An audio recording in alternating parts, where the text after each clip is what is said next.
ఒకప్పుడు నేను కూడా మోకాళ్ళు నడుము నొప్పులతో బాధపడేదాన్ని, కానీ ఇప్పుడు కాదు. ఎటువంటి ఆపరేషన్ లేకుండా లేటెస్ట్ టెక్నాలజీతో చిన్న ఇంజెక్షన్ తో నన్ను పూర్తి ఆరోగ్యవంతురాలను చేశారు. Elite spine and pain management centre, Manikonda, Dilsukh Nagar. Coming to the cinema promotions, మేము అనుకుంటున్నప్పుడు రామ్నగర్ అని పేరు పెట్టాం కదా, రామ్నగర్ బన్నీ అని. రామ్నగర్ వినాయకుడి దగ్గరికి వెళ్ళాం అనమాట. అక్కడ రామ్నగర్ బన్నీ అని ఎందుకు పెట్టారు? అంటే వీడు రామ్నగర్ లో ఉంటాడు, వీడి పేరు బన్నీ, అరే బన్నీగా అట్లా ఉంటుంది టైటిల్. అది అర్థం. అయితే రామ్నగర్ అది ఎందుకు పెట్టామంటే అండి, ఇది ఒకవేళ వేరే లాంగ్వేజ్ లో ఒకవేళ ఎవరన్నా తీసుకొని దీన్ని రిలీజ్ చేసినా కూడా ప్రతి దేశంలో ప్రతి స్టేట్ లో రామ్నగర్ ఉంటది. అంటే రాముడు మయం కదా మన దేశం అంతా. అసలు మొన్న కూడా మీరు చూసారు కదా, అక్కడ ఆయన రామ మందిరం కట్టినప్పుడు దేశం ఊగిపోయింది.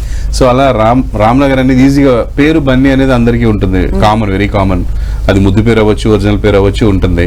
సో రామ్నగర్ అనేది ఉంటుంది కదా, కనెక్ట్ అవుతుందని అలా పేరు పెట్టడం జరిగింది. అండ్ ఈ కథలో మొత్తం రామనగర్ బన్నీ గాడి కథే అనమాట. వేరే ఏ టైటిల్ సూట్ అవ్వదు అసలు.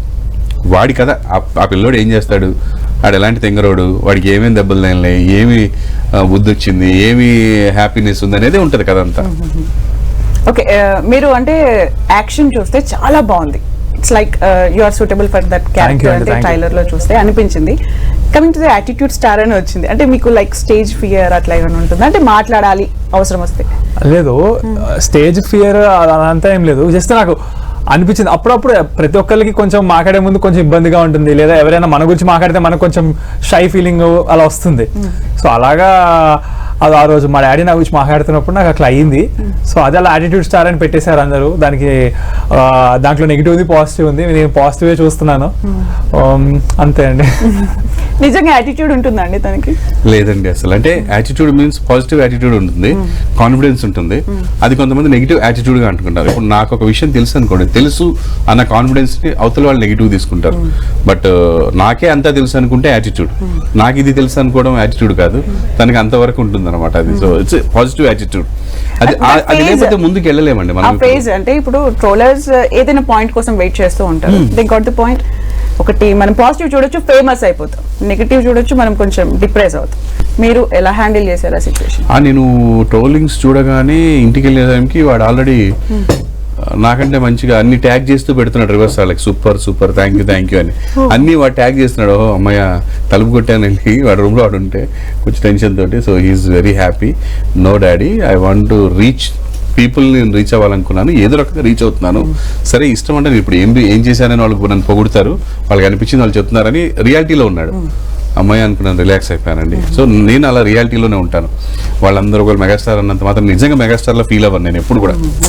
అసలు అది దరిదాపులు కూడా మనం సరిపోం. కానీ ఆ జనాలు అన్నారని చెప్పి నేను దాన్ని ఎక్కించుకోను, నేను రియాలిటీలో ఉంటాను. ఫస్ట్ టైం ఎప్పుడు విన్నారండి మీరు అంటే బుల్లితెర మెగాస్టార్ అని? ఫస్ట్ టైం మేము ఒక అవార్డు ఫంక్షన్ చేస్తున్నప్పుడు, అవార్డు ఫంక్షన్ లో నేను యాంకరింగ్ చేస్తున్నాను అండ్ నా యాక్టింగ్ క్లిప్స్ వస్తున్నాయి, అవార్డ్స్ వస్తున్నాయి. మధ్యలో డాన్స్ ఉంటుంది కదా, డ్రెస్ మార్చుకొని వచ్చి డాన్స్ చేస్తున్నాను, మళ్ళీ కోట్ వేసుకొని వచ్చి సుమగారితో కలిసి యాంకరింగ్ చేస్తున్నాను. ఇలా చేస్తున్నప్పుడు ముందుగా ఉన్న గెస్టులు పరుచూరు గోపాలకృష్ణ గారు, ఎస్వి కృష్ణారెడ్డి గారు, వీళ్ళు ఇంటర్వ్యూడ్ అసలు మనిషా ఇంకేమన్నా మిషనా అర్థం కావట్లేదు అని చెప్పి వాళ్ళు అనుకుని వాళ్ళు వచ్చి అనౌన్స్ చేశారు అనమాట ఆ రోజు. సో అలా ఆయన చెప్పింది తర్వాత మా ఎడిటర్ గారు, మా కో డైరెక్టర్ గారు వాళ్ళు ఫాలో అవుతూ వాళ్ళు ఎక్కడ టైటిల్స్ లో వేయడం అలా జరిగింది. బట్ నేను ఎప్పుడు ప్రభాకర్ లేదా ఈటీవీ ప్రభాకర్, యాహూ ప్రభాకర్. ఇచ్చింది ఎవరు డాడీ? ఎస్వి కృష్ణారెడ్డి గారు, ఇంకా పరుచూరు గోపాలకృష్ణ. అంటే మీకు తెలియదు? నాకు తెలుసు, కానీ మళ్ళీ ఒకసారి నేను రోజు చూస్తున్నా కామెంట్లు, క్లారిటీగా వస్తుంది కదా అని. ఫస్ట్ డాడీకి ఎవరు ఇచ్చారంటే పెద్ద ఆయన వాళ్ళు ఇచ్చారు అన్నమాట. సో అది నా దగ్గర వీడియో కూడా ఉంది, ఎప్పుడన్నా యూట్యూబ్ లో పెట్టేస్తాను, ఒక పని అయిపోద్ది. వాళ్ళు మంచి సిచ్యువేషన్, మంచి క్వశ్చన్ అడిగాను కాబట్టి పెట్టేయాలి.